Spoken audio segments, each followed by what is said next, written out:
Donald Trump venceu a eleição nos Estados Unidos. E agora? O que acontece? Quais são os impactos disso na economia, nas relações internacionais e principalmente para nós aqui no Brasil? Fica até o final desse vídeo que eu vou te explicar tudo de forma bem detalhada. Mas antes da gente começar, se inscreve aqui no canal e clica já no like para mais gente receber esse vídeo e entender tudo o que está acontecendo. Antes de entrar nos impactos, a gente precisa falar como foi esmagadora essa vitória do Donald Trump. Para você ter alguma ideia de alguns fatos, eu vou trazer aqui para você.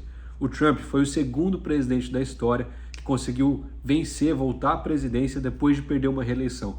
O outro que conseguiu fazer isso, só teve um que conseguiu fazer essa mesma coisa que ele fez, foi lá no século XIX. Ou seja, o Trump já entra para uma lista super exclusiva de presidentes dos Estados Unidos que conseguem voltar ao poder depois de perder uma reeleição, que por si só é um grande feito, mas não para por aí, a lista continua, dá só uma olhada.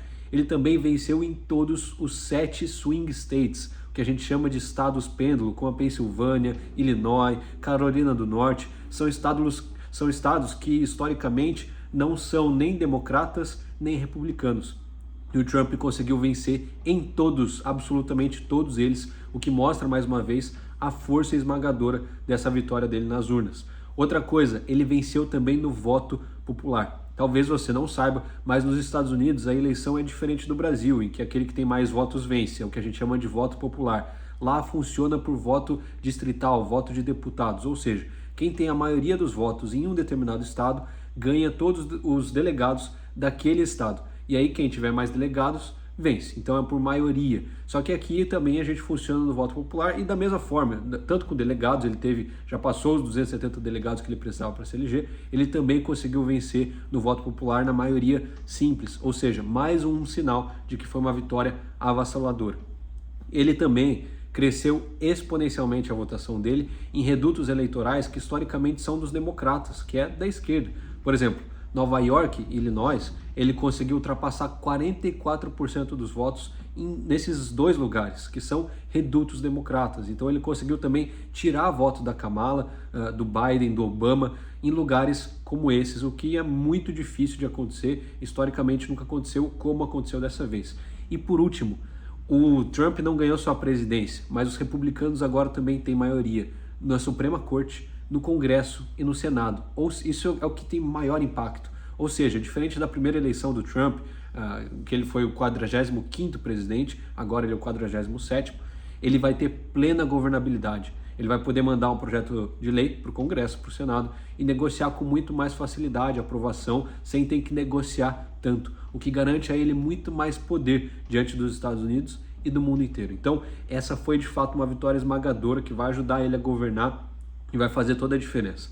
Mas tá, e agora? Quais são os impactos disso, principalmente tendo o Congresso, o Senado e a Suprema Corte do seu lado? Primeiro, a primeira área que vai sentir um grande impacto é, de fato, a economia dos Estados Unidos principalmente, mas do mundo inteiro, uma vez que os Estados Unidos é a maior potência mundial até hoje e tem o dólar, que é a moeda de recorrência mundial, não tem como fugir dos impactos econômicos que essa vitória tem no mundo inteiro. O Trump, para você ter uma ideia, ele geralmente é mais protecionista.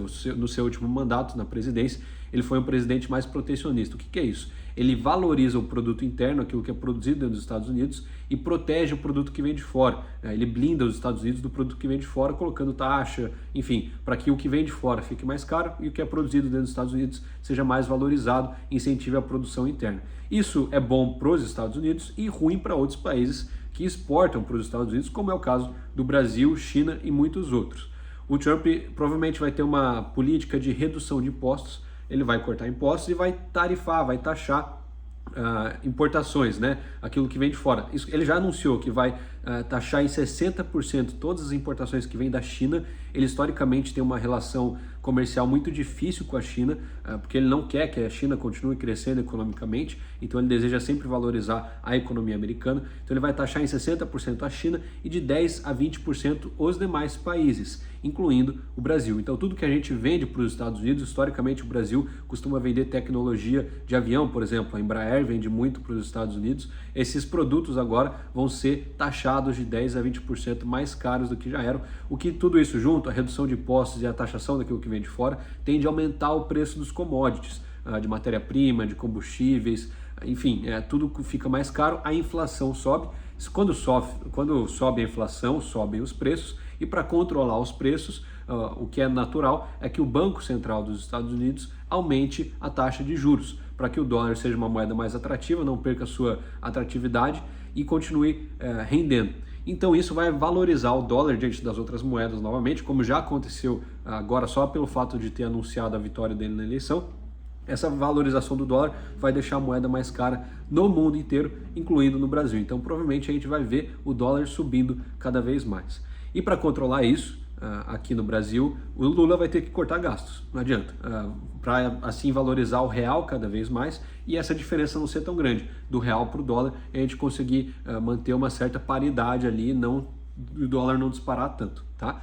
Mas e agora? Então isso na economia, vai aumentar a inflação, vai aumentar a valorização do dólar, uma economia mais protecionista e nas relações internacionais, o que vai acontecer? Antes da gente falar do Brasil, eu vou falar da relação dos Estados Unidos com outros países.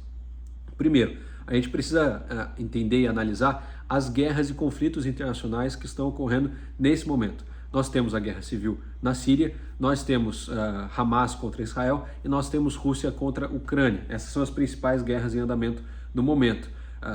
E os Estados Unidos têm um envolvimento muito maior na guerra de Israel e na guerra da Ucrânia. Para você ter uma noção, só do fato da vitória do Trump já gerou impactos diretos nesses conflitos. O Hamas oficialmente já pediu o fim do conflito com Israel, depois que souberam que o Trump se elegeu presidente dos Estados Unidos, então eles não querem continuar essa guerra, e daí, claro, o Trump vai ter que vir para negociar a paz entre Israel e o Hamas, essa organização terrorista que historicamente tem atacado Israel, mas o Trump historicamente é sempre muito pró-Israel e vai favorecer com certeza Israel nesse acordo. Em uma segunda esfera, na guerra entre Rússia e Ucrânia, o Putin também já se pronunciou, parabenizou o Trump pela eleição, disse que deseja restabelecer relações, né, entre Estados Unidos e Rússia, o que ficou muito ruim com o Biden e a Kamala, a relação entre Rússia e Estados Unidos. O Putin deseja se reaproximar e o Trump fez isso no seu último mandato. Ele tinha uma relação muito boa com a Rússia, com o Putin de forma geral, e isso provavelmente vai levar ao fim da guerra da Ucrânia. O Putin também nesse pronunciamento falou que deseja encerrar e terminar essa guerra de uma vez por todas. Talvez, claro, isso gere algum ganho para a Rússia. O Trump vai entrar em cena para negociar entre Ucrânia, Rússia e OTAN e analisar ali todas as possibilidades, mas isso com certeza vai gerar algum ganho de território, alguma coisa ali para a Rússia levantar a bandeira branca e colocar um ponto final nessa história da guerra. Então a gente provavelmente vai ver esses conflitos se acalmando, provavelmente se encerrando nos próximos anos, a depender do que for acontecer. A China também já se pronunciou, disse respeitar os Estados Unidos da América, respeitar a escolha do povo e espera que eles tenham uma boa relação nos próximos anos. Esse foi o pronunciamento chinês. Historicamente, o Trump tem um relacionamento difícil com a China, de muita barganha, de muita taxação, de um comércio muito difícil. Então a China, claro, já entra com o rabo entre as pernas depois dessa eleição do Trump e vamos ver o que vai acontecer. O Irã é uma peça-chave nessa relação toda, tanto com a China quanto na guerra com Israel, porque o Irã ele financia grupos terroristas como Hamas e outros grupos proxies ali ao redor de Israel que atacam Israel diretamente, que fazem atentados terroristas, e o Irã historicamente agora é o maior inimigo de Israel. E também o Irã já se pronunciou aterrorizado, já saiu algumas matérias internacionais dizendo que o Irã está aterrorizado com a eleição de Trump e a própria moeda do Irã desvalorizou de uma forma nunca antes vista. Então a gente também vai ver o Trump entrando em cena na relação de Israel com o Irã e fazendo as coisas acalmarem e se colocarem em ordem. Um líder forte nos Estados Unidos tende a trazer uma estabilidade, uma paz mundial muito maior. Mas, quando a gente olha agora para a América Latina de forma geral, provavelmente nós vamos ver uma interferência do Trump muito grande nos assuntos aqui da América Latina, principalmente por 3 motivos: migração, petróleo e democracia. O Trump se elegeu com uma pauta muito forte de impedir a imigração ilegal para os Estados Unidos, de deportar muitos imigrantes ilegais. Ele também tem uma pauta de produção energética muito grande, de gerar uma matriz energética própria dos Estados Unidos e, claro, prezar pela democracia no Brasil, no mundo inteiro e também, principalmente, claro, na América Latina, onde ele tem mais influência. Então, o principal país afetado da América Latina com tudo isso vai ser o México, naturalmente. que é onde as pessoas passam, se imigram ilegalmente ali através da fronteira com o México. Ele vai voltar com aquela política do muro, de deportação, etc. Então o México vai ser muito afetado. Outro país bastante afetado vai ser a Venezuela. O Trump já se pronunciou algumas vezes contra o regime ditatorial do Maduro e, claro, ele tem interesse no petróleo venezuelano. Então, quanto mais ele interfere, é muito provável que ele vai lá vai não só barganhar, mas também colocar sanções à Venezuela para que ele possa importar mais e usar mais do petróleo ali e também minar o poder do Maduro cada vez mais para colocar a democracia na Venezuela. Outros países que vão ser provavelmente afetados são Cuba e Nicarágua, por serem ditaduras, provavelmente vão sofrer sanções também. O Trump, ele puxa um pouco da doutrina Monroe, que a gente chama nas relações internacionais, que é uma doutrina de quando os Estados Unidos interferem muito nos países da América Latina, querendo, claro, exercer sua influência, seu domínio, seu poder, mas também prezar pela democracia e afastar o perigo da ditadura e da influência russa ou chinesa nesses países. Então, outros países que vão ser afetados, mas também positivamente, são a Argentina e El Salvador. O Trump tem relações muito boas com o Bukele, que é presidente de El Salvador, e o Milei, que é presidente da Argentina. Então, provavelmente vamos ver transações comerciais aumentando entre esses países e diplomaticamente uma relação cada vez melhor. E em todos os países da América Latina, de forma geral, vai ter uma pressão muito grande dos Estados Unidos, com o Trump no poder, para um afastamento geral das relações com a China, sejam diplomáticas ou econômicas. E aí vai pesar para o Lula. Trazendo agora para o Brasil, o que acontece no Brasil? Quais são os impactos da vitória do Trump no Brasil? Primeiro que acabou esse samba do crioulo doido para o Lula. Ele não vai conseguir mais receber o Maduro aqui e elogiar a ditadura da Venezuela de forma tão pacífica, de forma tão tranquila. O Trump vai cobrar por isso. Provavelmente os Estados Unidos vão estar monitorando isso nas relações diplomáticas. Ele não vai conseguir se aliar com ditaduras e com terroristas para se pronunciar contra Israel como ele tem feito. Ele já assinou vários tratados na ONU, junto com Rússia, junto com o Irã, junto com o Hamas, junto com o Estado Islâmico, pelo fim da guerra e contra Israel. Então isso também vai ser muito mais difícil do Lula fazer diplomaticamente nas relações internacionais. E claro, ele não vai conseguir mais chamar os apoiadores do Trump de fascista como ele fez ao declarar apoio a Kamala Harris, né? Ele deu a entender que quem apoiaria o Trump ali seria nazista, fascista. Então isso com certeza vai afetar muito.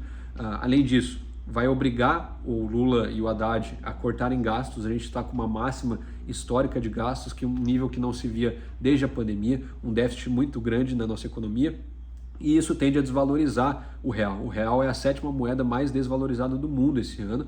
Isso vai continuar se o Lula não cortar gastos, principalmente porque, como eu falei, o dólar vai valorizar. Se o real não valoriza junto, a gente vai ver uma diferença muito grande do preço do dólar para o real. Isso vai impactar diretamente a nossa economia. E claro, trazendo agora para os abusos do STF do Alexandre de Moraes, é muito provável, ainda mais com o Elon Musk dentro do governo. Para você que não sabe, o Elon Musk não só fez campanha para o Donald Trump, como ele doou mais de 200 milhões de dólares para a campanha dele, e o Trump prometeu um cargo direto para ele dentro do governo. Então vai ser interessante de ver essa relação do Elon Musk, que já teve uma turbulência muito grande com o Alexandre de Moraes aqui no Brasil, tendo influência no principal país, na maior potência do mundo, ao lado ali do Donald Trump. Então, o que os Estados Unidos podem fazer, o que o Trump pode fazer em relação ao Supremo Tribunal Federal e ao Alexandre de Moraes? Sanções, embargos e restrições. Sim, o Donald Trump, se ele decidir que ele não gosta do jeito que está acontecendo as coisas aqui no Brasil, que a Suprema Corte está decidindo, que as pessoas estão sendo presas e censuradas, ele pode aplicar embargos e sanções, deixando os produtos brasileiros mais caros para o mundo inteiro, e aí, claro, prejudica a nossa economia e aumenta a pressão interna contra o STF e contra os abusos de autoridade do Supremo. Essa é uma possibilidade. Ele pode também aplicar restrições pessoais aos ministros do Supremo, como retirar o visto do Alexandre de Moraes e de outros ministros, tanto que saiu uma matéria no UOL que os ministros do Supremo Tribunal Federal estavam brincando entre si, quem seria o primeiro